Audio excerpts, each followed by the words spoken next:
Hello, everyone. My name is Carlos Guzman. This is my portfolio project for the back end engineering course. It's called Patient Database, and it pretty much consists of a a back end application with patients and their glasses and contact lens prescription. So it's pretty much based for an optical clinic. um, I begin by showing you here my migrations. As I began creating the database schema. Just including our different columns and all the different information that was going to be included within the tables. One of the biggest problems that I encountered was creating the relations between the patients and their glasses and contact lens prescriptions. So you'll see here on my patient models that I was able to create that relationship, and then I created my many-to-many tables here that would allow to connect the patient IDs with each glasses or contact lens ID. So overall, that took a little bit of time, but I was able to do some research and get that completed. So here's my models file. Here is my contact lens prescription um, API file, and this is my glasses um, API file. And overall, right now I just have my get and my post um, endpoints. And reason being is because you never really want to delete any information. Here's my Docker file, but you never really want to delete any information when it comes to health um, databases, just because you always want to keep some sort of a history of the patient. So I showed you there my Docker file. Here is my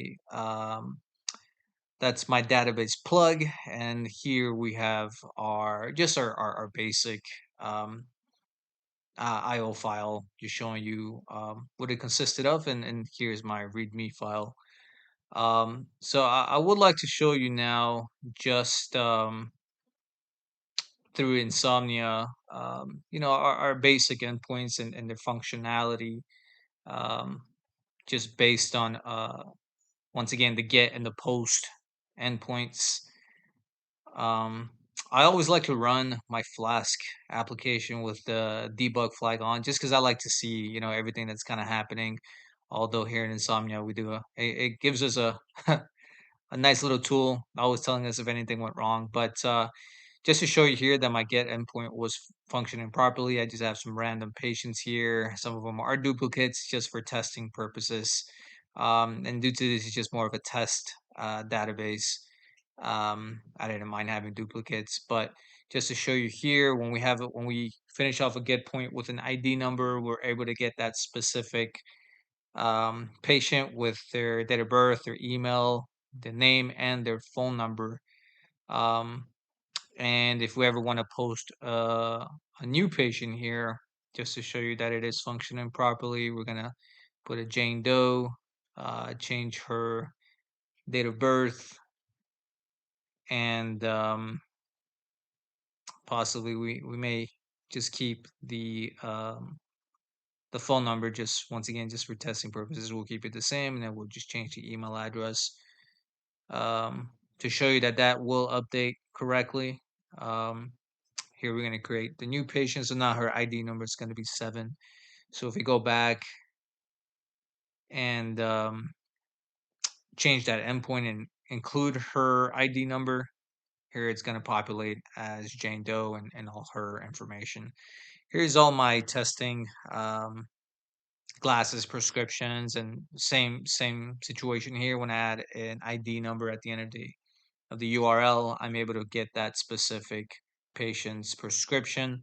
It also had the patient's ID, and we'll have a prescribing doctor, and if the prescription is valid or whatnot. Um, and so when I go back and try to get that patient, I know that I'm connected to the correct um, patient there. And same thing goes for contact lenses. If we add another another ID. Let's say we want to get um, prescription number two.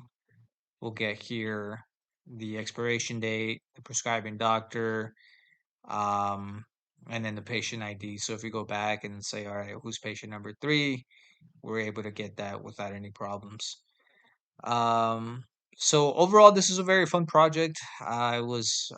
I'm very excited to continue working on it. It's pretty much just more of an entry level at this point. I just want to, get comfortable with this and know that I can grow from making something basic and making it grow.